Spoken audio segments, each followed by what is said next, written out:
Agora a gente vai falar de um assunto extremamente importante. Convido pais, mães, educadores, vovós, todo mundo que precisa abrir bastante a cabeça para isso. Porque hoje em dia, em qualquer lugar que a gente olha, tem alguém mexendo no celular, né? Seja navegando em rede social, seja pagando conta, ou até verificando onde é que estão os filhos, né? Mas até que ponto o uso inconsciente das telas é saudável para nós, adultos e principalmente adolescentes, crianças? Esse é o tema que a gente vai debater agora com a psicóloga Daniela Freixo de Faria. Saudade! Tudo bem, querida? Tudo jóia! Sempre um prazer te encontrar, viu? Obrigada pela oportunidade da gente que falar agradece. sobre esse tema tão difícil, né? E é um tema que a gente arranca os cabelos com ele. Porque assim, dependendo de um tamanho ou de outro, de uma proporção ou outra, estamos todos um pouco viciados em telas, né? Sim. Adultos, idosos, crianças, adolescentes.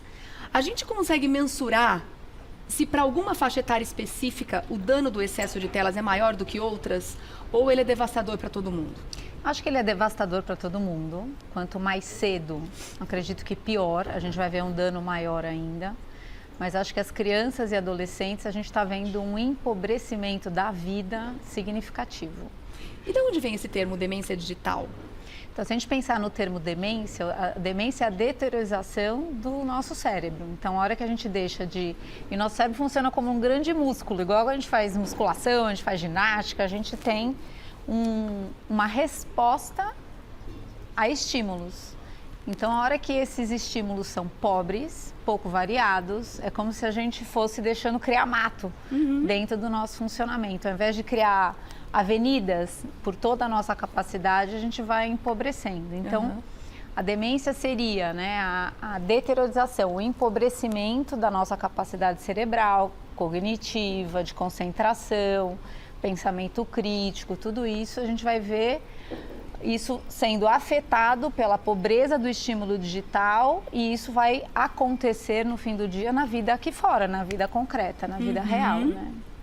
E é interessante porque esses estudos que estão sendo colocados agora para todo mundo ter acesso, e é importante que a gente, perdão, principalmente quem educa, né, quem está acompanhando, criando crianças e tudo mais, tem acesso a eles. Porque eles mostram, muita gente se apega na questão de, eu estou deixando o telefone, o tablet com meu filho, com a minha filha, porque ele está aprendendo.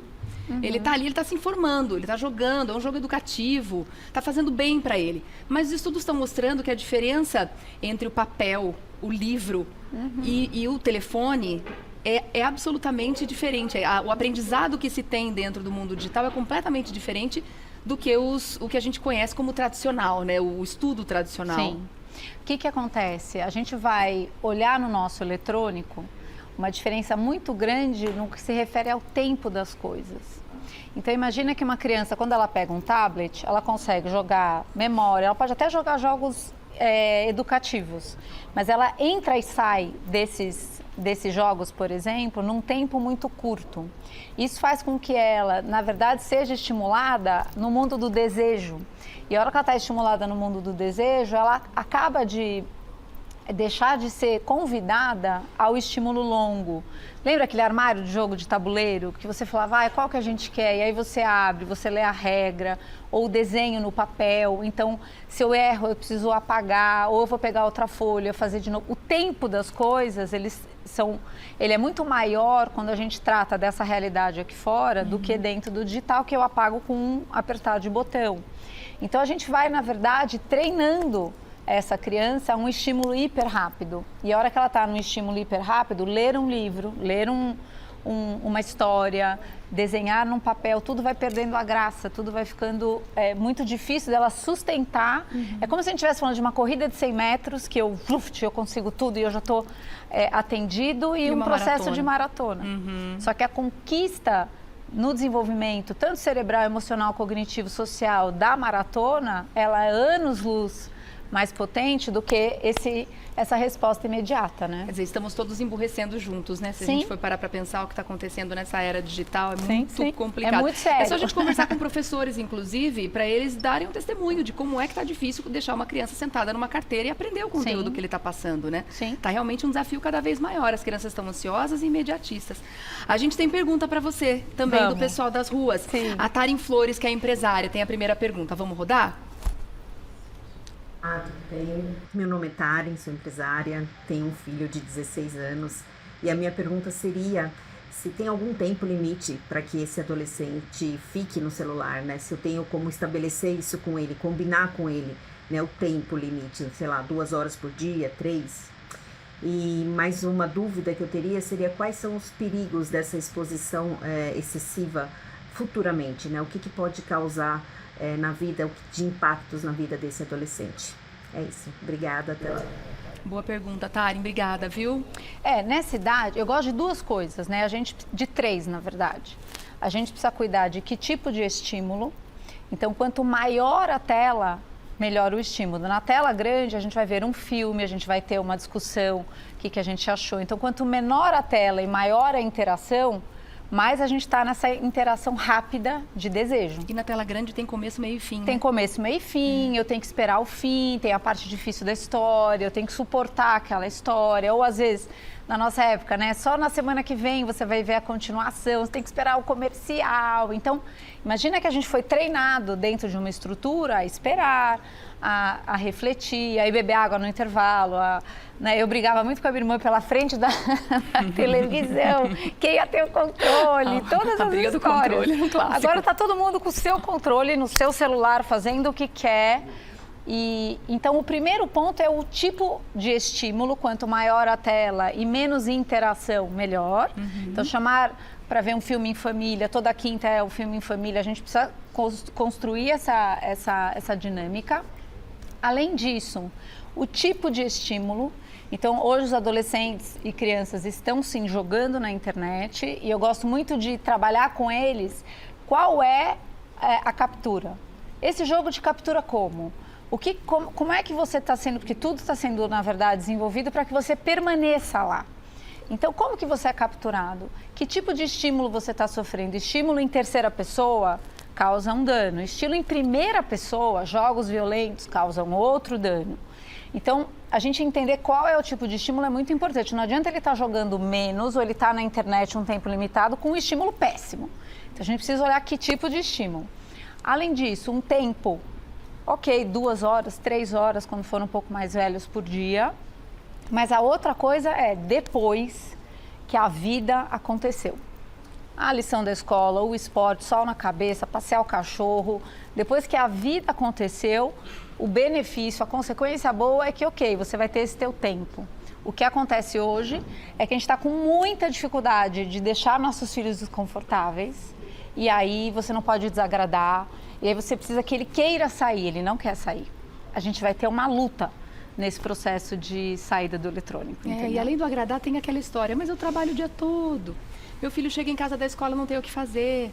Vai pegar o telefone, vai ficar mexendo, como se o telefone fosse uma central de entretenimento muito seguro e muito saudável. Não, na verdade, e ele é justamente o oposto disso. Mas ele é o oposto disso. Não é nem seguro e nem saudável. Pode ter muitos Mas é o perigos mais ali. fácil. É o mais fácil. Entende? Tanto para nós que trabalhamos e tudo. Então, essa transição, ela é difícil. Muito. Mas essa transição, a gente precisa ter muita clareza do propósito maior, sabe? O bem maior que a gente quer gerar. Então, eu acompanho muitas famílias, é muito bonito ver a hora que esse adolescente ou essa criança entende que isso daqui vai vir depois e que depende deles construírem uma vida que tem esporte, sol na cabeça, a lição de casa feita e bem feita, o estudo feito e bem feito, para então eu ter esse tempo. E caso eu avacalhe isso daqui, eu infelizmente não vou poder ter esse tempo, então vamos andar um dia de cada vez, nesse treino diário de saída do bem-estar imediato e entrada no que é preciso ser feito. Né? Firmeza nos acordos, né? Sim, precisa cumprir. Exato. Vamos ver agora a pergunta da Roberta Klein. Ela é influencer. Klein, tive o Bernardo agora, ele está com 4 meses. E eu gostaria de saber a partir de qual idade, a partir de quanto tempo está liberado o uso de tablets e celulares, enfim, de telas para os nossos pequenos. E aí, Dani? Eu diria, não está liberado. Eu acho que é assim, né? Eu tenho filhas grandes, eu tenho uma de 19 e uma de 16. E uma das coisas que eu observo, eu fico aliviada da infância delas não ter tido isso. Eu entendo o quanto é difícil hoje, mas eu acho que a gente tem recursos, sabe? Vai para um restaurante, leva uma mala com coisa de desenho, com massinha, vai para o avião, carrega um negócio, anda com a bolsa de atividades, tem kits incríveis. E eu acho que quanto mais tarde, melhor. Aí todo mundo faz, mãe, todo mundo joga. Então aí a gente vai ser muito criterioso para entender o que tipo de estímulo, se isso é construtivo e principalmente em que medida. Então, assim, eu acho muito desnecessário a gente dar um tablet para uma criança pequena. Uma criança pequena destravando o celular, sabe mexer em tudo. A gente vai ver realmente uma inquietação, uma impaciência para conseguir montar um jogo de blocos, por exemplo. Porque eu já estou sendo treinado que a hora que eu não consigo, eu mudo de jogo, eu viro. Então, acho que a gente precisa voltar para esse concreto. Para a hora que essa internet entrar na vida dos nossos filhos, e ela vai entrar, nós vamos aprender a navegar, porque a gente vai ter que navegar. Mas que isso entre com essa base estruturada, cérebro, emocional, relacionamento, tudo isso, para que isso não seja realmente danoso, né? Então, se a gente for colocar uma idade, né, como ela perguntou, a gente pode falar que a primeira infância ou um primeiro setênio Sim. é um momento em que não deveria ter telas. Eu deixaria, por exemplo, vamos ver um filminho juntos na TV. Tá. Essa tela. Telas grandes. Telas grandes. Isso, tá. Eu acho que quanto menos telas interativas, melhor. Vamos para a história, para o teatro, montar maquete. Eu sei que a gente trabalha, mas às vezes você deixa um caça ao tesouro na sua casa, na hora que chega da escola tem alguma coisa. Eu fazia muito e recomendo muito fazer uma caixa de ideias, por exemplo. A gente fazia com palito de sorvete. Não tem nada para fazer. Pega uma ideia na caixa de ideias. Olha, que legal. E aí você tem que isso. fazer. Vai pular corda, vai andar de patinete, vai desenhar, vai ler história, vai jogar jogo de tabuleiro. E relembrar as nossas brincadeiras de criança, né? Que Nossa, eu tô viajando nessa caixa de ideias agora. Não, Como gente, é que eu fazia. Era uma antes? caixinha, a gente fez tudo com palito de sorvete, que eu descrevia a brincadeira. E um dos dias mais extraordinários que eu vivi com as minhas filhas, e eu sou apaixonada por ver filme, eu gosto da TV, eu gosto de assistir e tal. Tinha acabado a luz, nunca vou me esquecer. E acabou a luz, as duas olharam pra mim e falaram, mãe, a gente vai fazer o quê agora? E eu falei, já sei.